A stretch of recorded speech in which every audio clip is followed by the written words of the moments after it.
जो आपको चुनाव हराने से कोई नहीं रोक सकता है। जी जी भैया आखिर कौन सम्मानित लोग थे जिनको आपके प्रदेश अध्यक्ष ने शोकॉज नोटिस थमाया?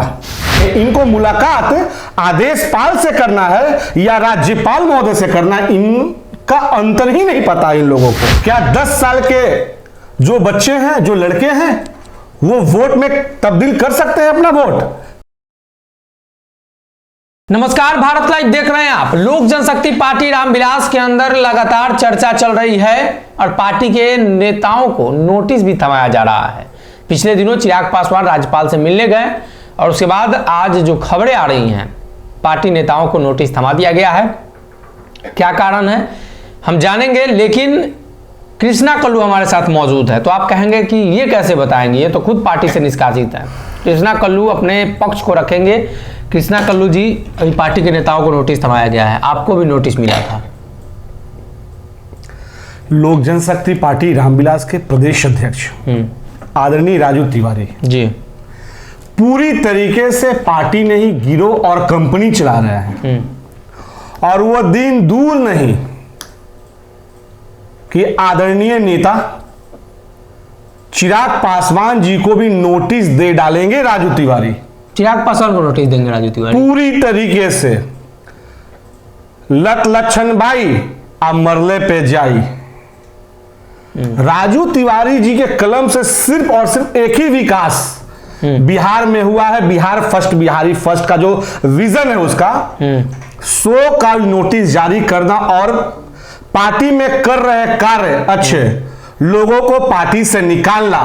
एक एक कड़ी पार्टी छोड़कर जा रहा है। पार्टी जोड़ने का मोल है, पार्टी तोड़ने का मोल नहीं है उन नेताओं का। और जिस तरीके से उन लोगों के ऊपर जो नोटिस जारी इन्होंने किया 2 दिन पहले जी 3 नेताओं को, तो आदरणीय राजू जी को बताना चाहिए क्यों उन्होंने नोटिस जारी किया है। कौन से नेताओं को नोटिस थमाया गया है? अरे भैया नाम लेना मुनासिब हम नहीं समझते हैं। आप उसको पता लगाइए कि आखिर किन लोगों को। एक उसमें प्रदेश अध्यक्ष है, एक पार्टी के प्रदेश के मीडिया प्रभारी हैं, एक मीडिया सेल के संयोजक हैं। क्यों नोटिस थमाया गया? आपको तो कारण था कि आपने भाजपा के एजेंडों पर काम किया। जो मुझे जानकारी मिली है, सूत्र जो मेरे कहते हैं, उन लोगों ने राज्यपाल महामहिम किया, उन्होंने जाने का कार्य किया। अरे राज्यपाल के पास जाएगा तो कोई नोटिस थमा देगा? पूरी तरीके से उन लोगों को न जाने का, अच्छा नहीं जाने का उन लोगों को इन्फॉर्मेशन था कि आप इन्फॉर्मेशन था, लेकिन वो लोग चले गए, जबरदस्ती गए हैं। और तो और आदरणीय नेता आदरणीय चिराग पासवान जी से मैं यह आग्रह करता हूं और एक मेरा एक सुझाव है कि आपको बहुत जल्द और त्वरित एक चिंतन शिविर का महा आयोजन करना चाहिए और चिंतन करना चाहिए हर एक बिंदु पर। और तो और सन्नी, मैं आपको एक बात और सबसे बड़ी बात है कि महामहिम राष्ट्रपति महोदय या महामहिम राज्यपाल महोदय से जो मुलाकात होती है उसमें एक ड्रेस कोड होता है। और इनके नेता जो मुलाकात करते हैं वो जीन्स और टी शर्ट पहन के जाते हैं मुलाकात करने, जो कतई उचित नहीं है। इनको मुलाकात आदेशपाल से करना है या राज्यपाल महोदय से करना है, इनका अंतर ही नहीं पता इन लोगों को। और तो और सबसे बड़ी बात है कि हमारे नेता की प्रशंसा आदरणीय नरेंद्र मोदी जी ने किया था एक समय में, उस बातों को भी उन्होंने भूलने का कार्य किया। कि चिराग जो हैं वो संसद में जाने से पहले अच्छे ड्रेसेस पहनते हैं, अच्छे भाषण देते हैं, अच्छे तैयारियां करते हैं। और तो और चिराग पासवान जी खुद ही भूल गए कि एक राष्ट्रीय अध्यक्ष पार्टी का जींस पहनकर राज्यपाल महोदय से नहीं मुलाकात करता हो।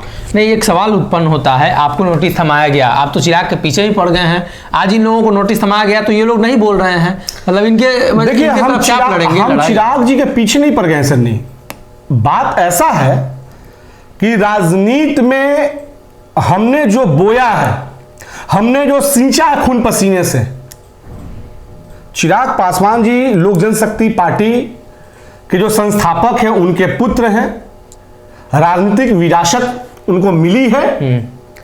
बहरहाल राजनीति में चिराग पासवान जी, जो हमको जानकारी है, हमने पार्टी 2007 में ज्वाइन की, 6 में ज्वाइन किया था जी। और चिराग पासवान जी पार्टी में 2014 में आए हैं, भले ही उनके पिताजी की पार्टी हो। तो उस अगर दृष्टिकोण से आप देखेंगे तो वो कहीं ना कहीं आपसे जूनियर है। और मेरा एक सलाह है, चूंकि उस पार्टी में हम कार्य किए थे और कहीं ना कहीं घुटन होता है, दर्द होता है, इसलिए मैं इस बात को उनसे अवगत कराना चाहता हूं। अगर वो फोन के माध्यम से या हमारी बातों को सुनते तो मुझे मीडिया में आने का कोई शौक नहीं किया था। और रही बात जो ड्रेस कोड की मैं बात कर रहा हूं, चिराग जी भी अगर कहीं जाते हैं किसी व्यक्ति से मुलाकात करने तो सबसे पहले उनको जींस नहीं पहनना चाहिए। मतलब ये कहीं लिखा है कि नहीं पहनना चाहिए? जी, आप देख लीजिए, महामहिम के यहाँ अगर जाने से पहले एक ड्रेस कोड होता है, प्रोटोकॉल होता है। अब प्रोटोकॉल के तहत ये सब नहीं हुआ। और तो और जो तस्वीरें हम लोगों के सामने में है, उस तस्वीर में लोग जीन्स और टी शर्ट पहन के जाते हैं। उसमें एक सूट होता है अपने, जैसे आदरणीय पासवान जी का जब पद्म भूषण से सम्मानित कर रहे थे राष्ट्रपति रामनाथ कोविंद साहब, तो उस समय चिराग जी देखिए कितने अच्छे ड्रेस में गए थे, सूट पहनकर। और महामहिम राज्यपाल महोदय के पास जाते हैं तो आपको कहीं ना कहीं कुर्ता पैजामा जो होता है, शू जो होता है उसमें जाना चाहिए, न कि एंकल जीन्स में। और ये कहते हैं एक शिष्टाचार मुलाकात, तो भैया ये कैसा शिष्टाचार है? उन लोगों को पहले शिष्टाचार सिखाइए जो लोग जींस टी शर्ट पहन के जा रहे हैं। उन लोगों को पहले आप शिष्टाचार सिखाइए, उसके बाद आप मिलिए। दूसरी चीज कि जिन लोगों ने मुलाकात की महामहिम से, उनके बारे में मेरे नेता आदरणीय चिराग पासवान यह कहते हैं कि शिष्टाचार मुलाकात में हमारे साथ जो पार्टी के लोग गए थे वो सम्मानित लोग गए थे। वो वीडियोस और फुटेज देखिए। जी जी भैया, आखिर कौन सम्मानित लोग थे जिनको आपके प्रदेश अध्यक्ष ने शोकॉज नोटिस थमाया? क्या यही सम्मानित नेता है? आपके हाथ लगा है, क्या लिखा गया है उस नोटिस में? भैया, उस नोटिस में साफ लिखा गया है कि इसकी जवाब आप दीजिए कि आप कैसे चले गए राज्यपाल महोदय के यहाँ। पार्टी नेता के साथ गए। भैया, राज्यपाल महोदय के यहाँ जाने से पहले एक सूची तैयार होती है, वो सूची के अंतर्गत ही सब लोग जाते हैं। कहीं ना कहीं उन लोगों ने गलत किया ना। देखिए, अगर उनके द्वारा गलत किया गया है तो उनके हिसाब से वो देना ठीक है, परंतु उस वक्त उन लोगों को क्यों नहीं रोक दिया गया? जिस समय वो लोग गाड़ी में बैठ के जा रहे थे उस समय ही रोक दिया जाता, उस समय ही रोक दिया। और किस सम्मानित की बात कर रहे हैं भैया? और उसमें कई ऐसे लोग हैं जिनको 2-2, 3-3 बार नोटिस हो गया है। भैया, स्वाभिमान से खिलवाड़ कैसे कर सकते हैं आप? और आप शिष्टाचार की बात कहते हैं। और तो और राजू तिवारी जी का एक बयान आता है 2 दिन पहले कि हमारे पार्टी को लोग जो छोड़ के जा रहे हैं कोई दिक्कत नहीं है। उनके फेसबुक पे कमेंट आप देखा कीजिए, उस महिला का उनके द्वारा अपमान किया गया है। और मैं ये भी बता देना चाहता हूं कि जो उनके द्वारा जो ये स्पष्ट जो उनके द्वारा जो बोला गया कि अगर आपको देखना है तो फेसबुक पे जो कमेंट आते हैं उसके माध्यम से आप देख लीजिए। भैया, आज के डेट में जो 10 साल के बच्चे हैं, जो 8 साल के बच्चे हैं, वो भी गूगल और फेसबुक चलाते हैं, यूट्यूब चलाते हैं। तो मैं आदरणीय नेता चिराग पासवान जी से और आदरणीय प्रदेश अध्यक्ष राजू तिवारी जी से पूछता हूं और बिहार की आवाम पूछता है, क्या 10 साल के जो बच्चे हैं, जो लड़के हैं, वो वोट में तब्दील कर सकते हैं अपना वोट? कभी नहीं। मतलब एक वोटर का उम्र 18 साल। चिराग पासवान कमेंट को अपना वोटर बता रहे हैं, कमेंट के वोटर बता रहे हैं। चिराग पासवान ने उनके प्रदेश अध्यक्ष बता रहे हैं जिनको जानकारी का पूरी तरीके अभाव है। चूंकि वो जो सदन पहुंचे हैं और आज जो नेता हैं वो कहीं ना कहीं वो गलती से सदन पहुंचे, उनको पूरी तरीके से जानकारी का अभाव है। भैया, किसी कमेंट को देखकर और भीड़ को देखकर आप वोट में तब्दील नहीं कर सकते। अपना मत खुश होइए।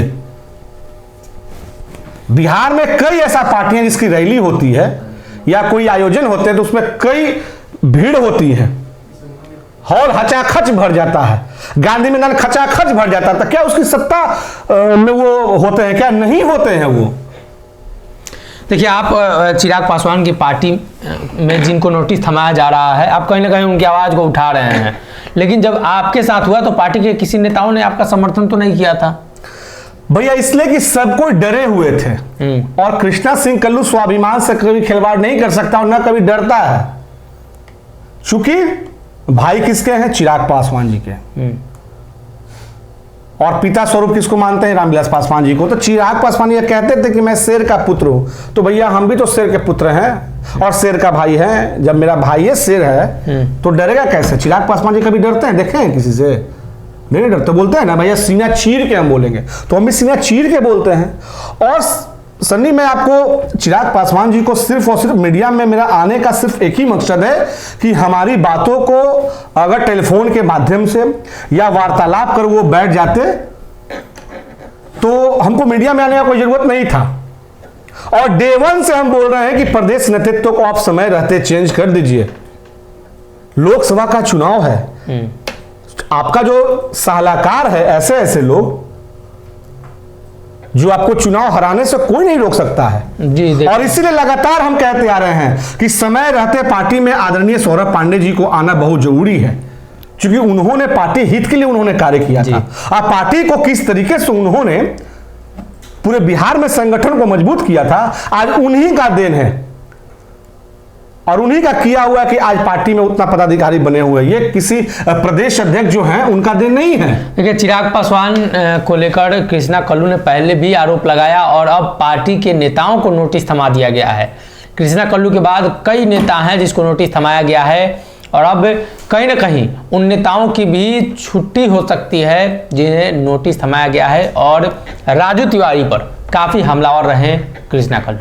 अगर ये वीडियो पसंद आई और वह बिहार के राजनीति और बिहारियत से सरोकार रखेनी तो सब्सक्राइब बटन दबा के चैनल के सब्सक्राइब कर ली। ओजे एगो घंटी बा, ओकरा बटन दबा देला से कुल सटीक और मारक खबर रुआ मुफ्त में मिल जाई। अगर रुआ पत्रकारिता के हमनी के नया प्रयोग में सहयोग कर चाहतानी तो ज्वाइन बटन दबा दी। पेटीएम नंबर नोट कर ली 9386816700। धन्यवाद।